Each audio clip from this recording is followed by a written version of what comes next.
and this situation, this work, and this, and we become attached to that, identified with that wrong identification. This is asmita in yoga. One of the clashes.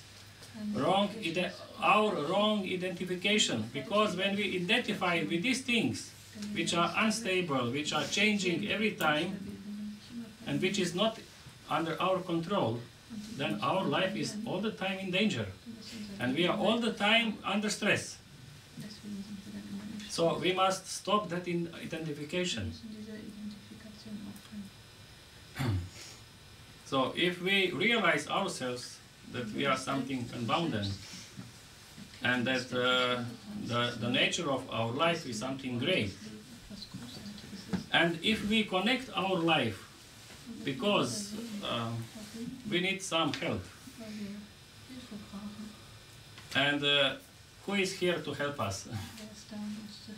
Something what is eternal, what is non-changing, what is from beginning of creation, and what is eternal, what will never die, what will never leave us. And this is one word we can use. People in different cultures, they define like God. They define this like this name God, doesn't matter which name, but something what is representing that quality of life to which we want to only rely. So this is Ishvara defined in yoga. And in yoga there is Ishvara Pranidhana, one aspect. This is aspect of Kriya Yoga. In the second chapter you find Tapas, Svadhyaya, Ishvara Pranidhana. These three is together is Kriya Yoga. And Ishvara Pranidhana is very important. It means Ishvara is God. And Patanjali is not defining God in any sense, like Vishnu, Shiva, or Brahma, or Christ, or Allah, or this or that. No. He's just saying there is something which is above us, which is beyond all suffering, which is the teacher of all the teachers, of all the rishis, maharishis, from the beginning of creation. He is the before everything. He knows everything. That level. And that level is part of you. You can find it on a very deep level, going deeper and deeper in yourself, to very deep level of Nirbija Samadhi. It's in Yoga Sutras you will find a description of different levels of Samadhi, at least 4, 6. Savikalpa, Nirvikalpa Samadhi, and Sabija Samadhi, Nirbija Samadhi, and different qualities. We'll go through this later. So, Pranidhana means something what is the only support. So, you take God like only support for your life, on what you rely. What will never leave you. Then you will feel more protected. Then you will feel more relaxed, because you will feel that you know, like you are in a good state with the president of the country and you have his support, and then you are more relaxed, because you know he is always there to give you hand, to help you if you are in some problems.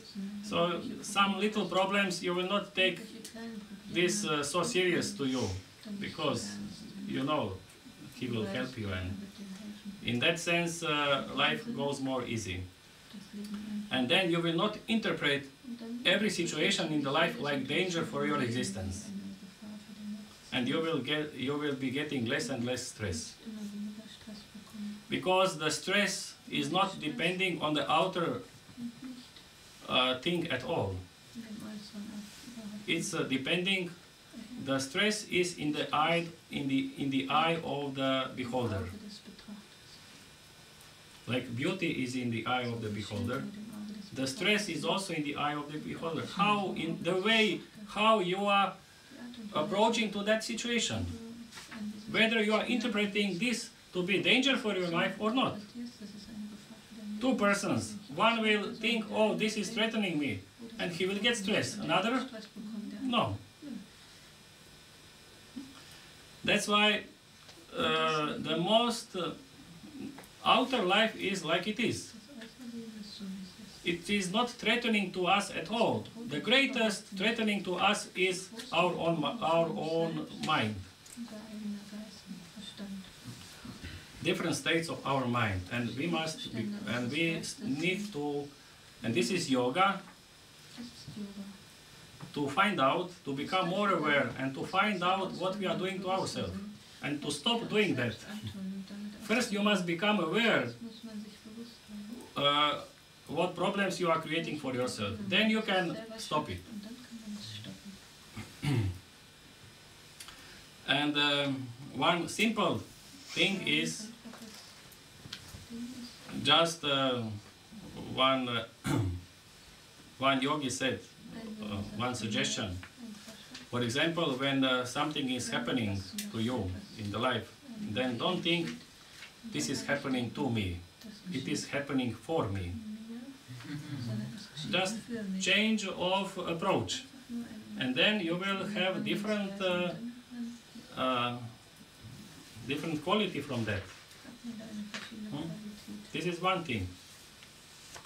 One another said that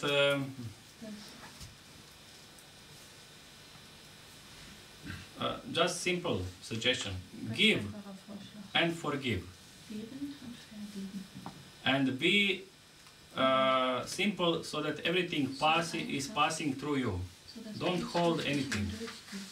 Don't be attached to anything. Everything should pass through you. If you get some success, don't become attached to that. Always remain simple. In the simple state. This goes and comes and goes. Just passing through you. Success, failure, everything is passing through you. It comes and goes. Don't be attached to that. Of everything. Be stable in that inner silence. And just give and forgive. And live that inner silence and move like that. And then the knowledge will start to find you. Because there is that verse in Rig Veda, Richo Akshare Parme Vyoman. So that the knowledge, the verses is in transcendental level of life. Yasmin Deva Adhi Vishve Nishedu. So there is all the devas which are regulating the life in all universe. Yastana Veda Kibricha Karishyati. Yaitat Vidusta Ime Samasate. So those who are not established on that level of consciousness, what this knowledge, impulses of knowledge can do for him? Nothing. So, and he who is established in that level of life, he is established in evenness, in peace. So the main thing is to awaken the consciousness. Then knowledge comes to you. You don't need to search the knowledge, to read the books, to go here, to go to Himalayas, to go there, anywhere. The knowledge is around you. Only when consciousness opens, then it comes to you. This is the meaning of the sentence: when the student becomes ready, then the teacher comes. The readiness of the student means openness of consciousness. And teacher is everywhere. Teacher is, the highest teacher is God. He is above all teachers. And he is working through everyone.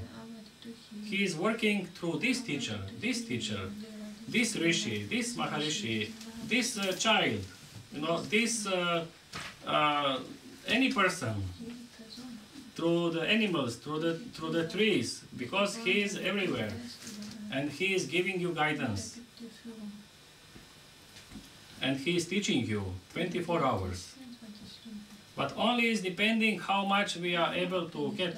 It's depending on how much we are awake. If we close our eyes to that value, then it's like not existing. If we are sitting near the master, near the guru, and if we are closed in our ego, you know, and if we are not open, then we can't draw the knowledge. Maharishi said also, there were so many near Gurudev, around Gurudev, so many learned people, everyone. And Gurudev was like ocean, but Maharishi said he needed to make the channel to the ocean, so that water start to flow to him. So he was open. He opened, and then knowledge was flowing that direction. Otherwise, if he don't open, the knowledge will not flow. And opening is that inner value. It's not saying something outside, bowing down or whatever. It's inner value. It's inner readiness that you give up your ego, that you surrender. This is surrender. That you surrender to life. And this is actually the part of yoga. Surrendering is the part of unification.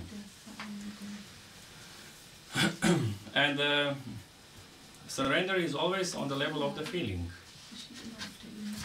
not on the level of intellect. And that's why they gave one name, Bhakti Yoga, the part of yoga through surrender. And Karma Yoga is the part of yoga to establishing that quality in action, in activity.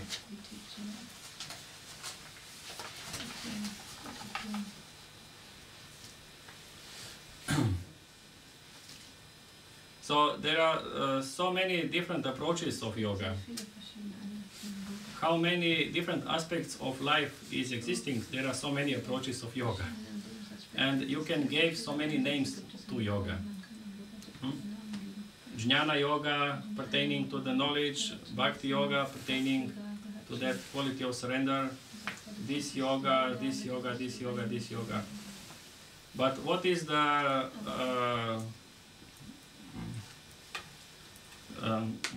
main essence of all these different yogas is what Maharishi Patanjali put in his science. That's why whatever yoga you are following, Laya yoga, Kundalini yoga, this yoga, Bhakti yoga, but these 8 limbs of yoga should be practiced. So that's why they are considering Maharishi Patanjali to be the standard for yoga. The practice of these 8 limbs. So this is Yama. Niyama is one aspect how we behave towards ourselves. This is, if we say Yama is how we behave to others, don't do to others what you don't do to yourself. Niyama is Ni, how you behave to yourself. Don't do to yourself what you don't want to do to others. So it is the style of living, actually, we can say. Yogic way of life, routine. It is Shaucha, means purity, Santosha, contentment, and then Tapas, this is the practice of purification, Tapas. It means tap, means heating. And the practice of asana, pranayama, this is all tapas. And meditation also. Transcendental meditation is also one kind of tapas. And then svadhyaya is daily study of some Vedic literature or Vedic recitation, or studying any kind of holy literature, or Bible, or Quran, because it is said in Yoga Sutras that through Svadhyaya you are you are establishing connection with your Ishta Devata. It means with your chosen deity, the form of God on which you rely. So that's why after the Svadhyaya it's coming Ishvara Pranidhana. So this is the five principles of the way of living. So that every day you are taking care of the cleaning of your body. It means all levels of your body. Purity of your inner and outer environment. Purity of the mind and body. And then that you are always contentment. And for that there is one Yoga Sutra which is suggesting only positive qualities of the mind to cherish. To be friendly. This is Maitri, Karuna, Mudita and Upeksha. Maitri means friendliness. Karuna, Maitri means compassion. Karuna is friendliness. Mudita is happiness. And indifference is Upekshana. So this you are cherishing in any situation in the life. Not negative. If someone is negative, don't become angry. Don't go to the anger. Just be indifferent to negativity. To those who are successful in life, don't be envy. Just be friendly. Just have this. You can always choose. You have a free will. That's why yoga is the use of free will. So you choose what is strengthening the life. And then you have your body. And this is the physiology which according to the Vedas has 5 levels. This is called koshas. 5 koshas. Pancha kosha. It's Annamaya kosha. This is the level of human body which is consisting of the food. Anna is food.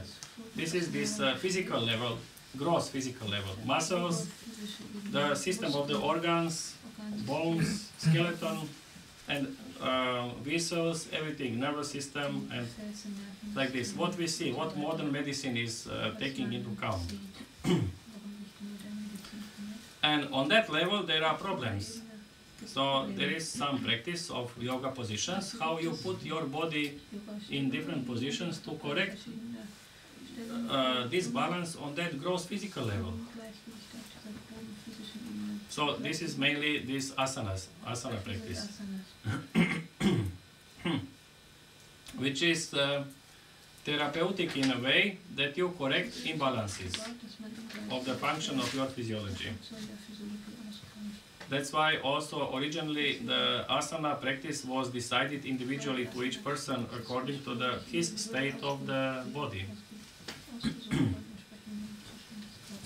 And then there is final level, pranamaya kosha, energy level of the body. So this pranamaya kosha is not visible to the most of the people, but it is existing. Some people who have a refined vision and ability to have finer perception, they can perceive even that level, like some aura surrounding the person. No. And that level is the same shape like the physical level, but it is consisting of energy channels through which the vital energy or prana is flowing.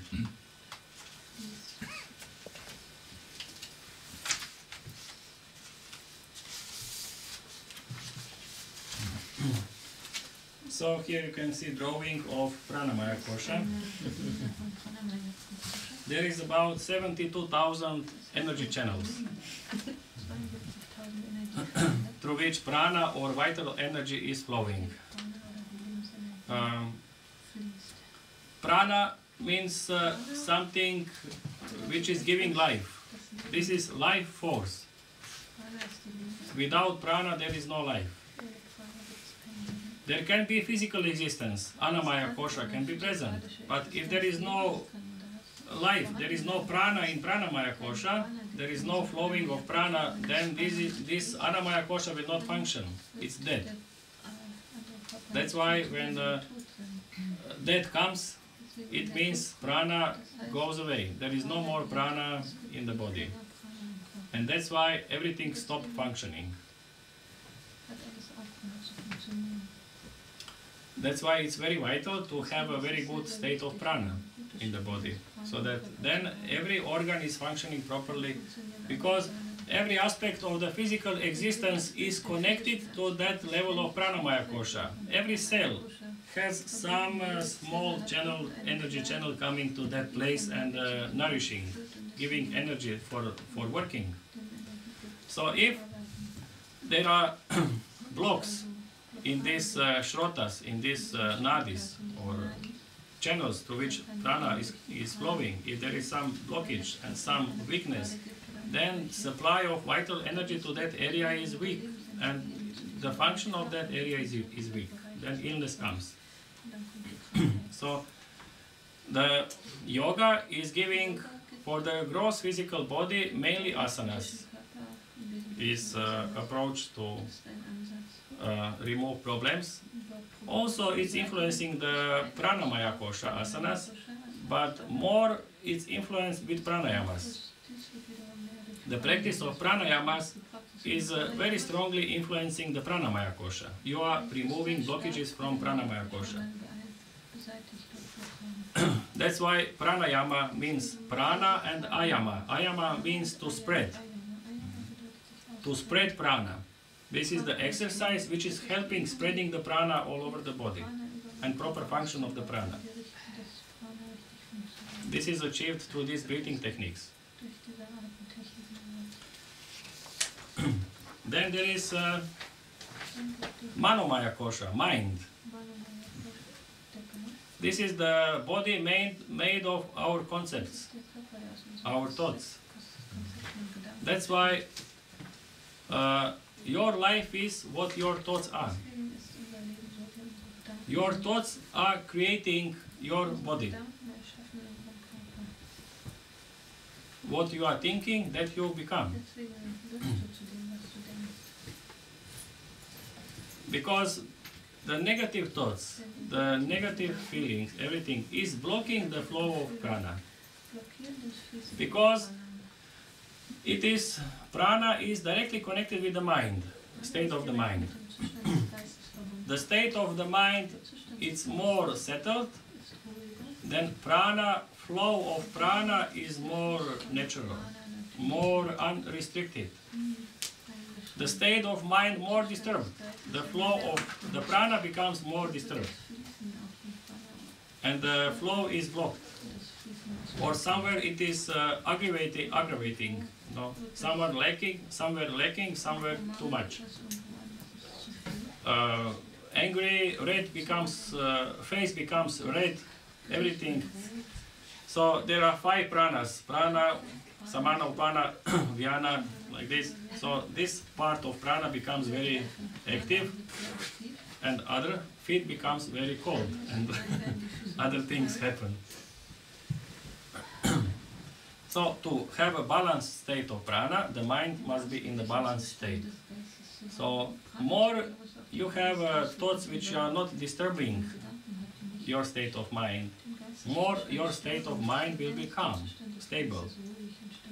That's why these kleshas are these negativities, negative states of the mind should be reduced. So this is the main purpose of yoga, and in Yoga Sutras it is mentioned in 2nd chapter, after defining Kriya Yoga, the purpose of Kriya Yoga is to reduce the kleshas, so that you can experience samadhi.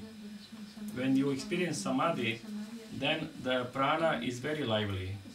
In all physiology, very unrestricted flow of prana, nourishing all physiology, bringing everything to balance. That's why the state of mind is influencing, Manomaya Kosha is influencing the Pranamaya Kosha, and problems on the Pranamaya Kosha is influencing the Annamaya Kosha. So, this is how from mind, problems from the mind transfer to the problems of the physiology. But we can go even deeper. It's Buddhimaya Kosha, it's finer than Manomaya Kosha, intellect, body of intellect. This is the body of intelligence. How much the intelligence is awakened in our consciousness. On that basis is functioning our mind.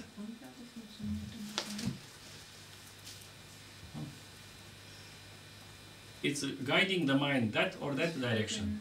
And it will guide him wrong. Wrong conclusion, wrong this, wrong this, wrong this, wrong perception.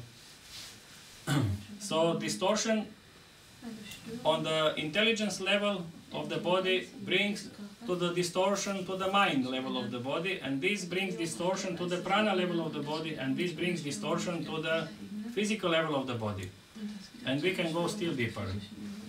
And this is Anandamaya Kosha, the body of bliss.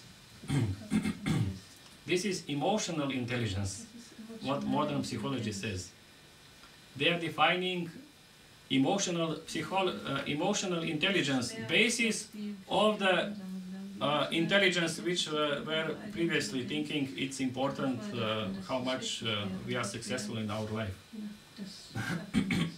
And this is the feeling level of life, body of feeling. If you are hurt, no, if the feelings are damaged, then this is